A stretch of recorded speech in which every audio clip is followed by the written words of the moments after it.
নমস্কাৰ মিত্ৰ আৰু মিত্ৰানীসকল, আপোনালোক সকলোৱে হয়তো গমেই পায় যে আজি নতুন চেন্ট্ৰেল বাজেটখন ওলাইছে 2022ত।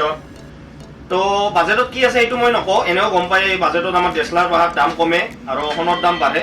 এইবাৰ হয়তো সেয়ে হৈছে চাগে, কাৰণ ভাৰত স্বাধীন হোৱাৰ পৰা সেয়ে হৈ আছে। তাৰ ওপৰত মই একো মাত নামাতো, নহ'লে এইটো আৰু পলিটিকেল লাইনত গুচি যাব ভিডিঅ'টো। কিন্তু ভাৰতত 2022ৰ ভিতৰত 5G লঞ্চ কৰা মানে আজি কথাটো ওলাইছে। মই সেই 5Gৰ ওপৰতহে দুটামান কথা কম।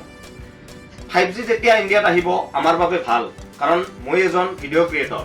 তো 5Gটো আহিলে আমাৰ বাবে ভালেই, কিন্তু যদিও মোৰ বাবে ভাল, যদিও মই এজন ভিডিঅ' ক্ৰিয়েটৰ, মই 5Gক মানে বিৰোধিতা নহয় ঠিক, কিন্তু সমৰ্থন নকৰোঁ।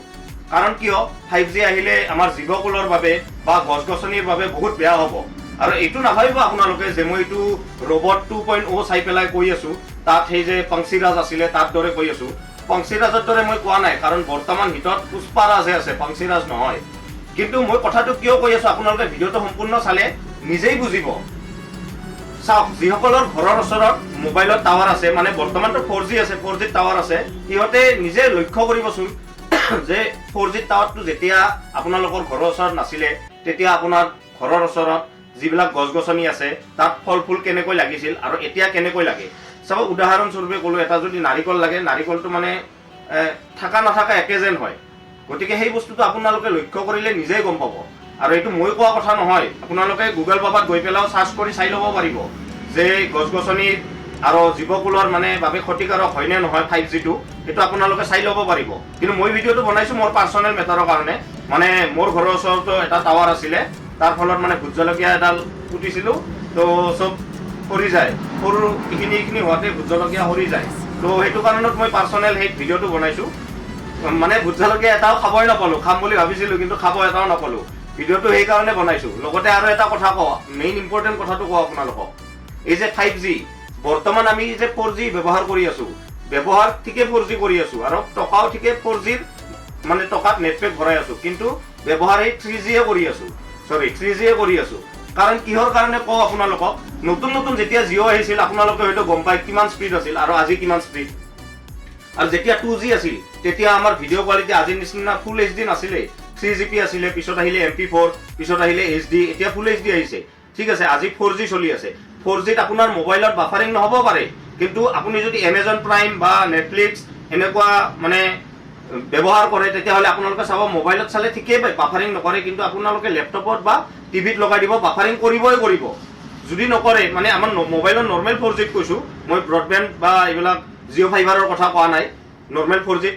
তো 5G লগালেও সেইটোৱে হ'ব, 5Gত টকাটোহে আমাৰ পৰা ল'ব।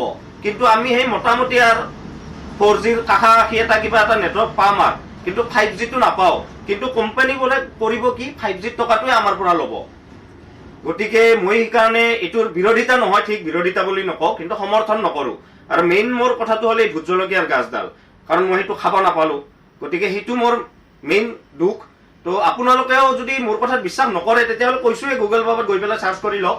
মই এইটো কথাও জানো যে মই এই ভিডিঅ'টো বনালে ভিডিঅ'টোত মানে 10টা ভিউ হওক বা 10 লাখ ভিউ হওক, কিন্তু কোনো ফৰক নপৰে, 5G ইণ্ডিয়াত লঞ্চ হ'বই। কাৰণ আৰু মোৰো তাত কোনো মানে দুশ্মনী নাই আম্বানীৰ লগত বা এই নেটৱৰ্ক কোম্পানীৰ মালিকবোৰৰ লগত, মোৰ কোনো পাৰ্চনেল দুশ্মনী নাই। মই জাষ্ট এই মানে গমটো পাইছে ভোট জলকীয়াডালৰ কাৰণে মানে ভিডিঅ'টো বনালোঁ। আৰু যিহেতু আমাৰ পকেটো খালী হ'ব, 5Gত আমি 4G ব্যৱহাৰ কৰিব লাগিব, সেইকাৰণে বনালোঁ। যিহেতু 4Gত ভিডিঅ' চলিয়ে আছে, তো কোম্পানীবোৰক এটা কথাই কওঁ যে 4Gটোৱে অলপ ঠিক কৰক না, যদি আপোনালোকৰ মানে জিগৰাত বা কলিজাত দম আছে।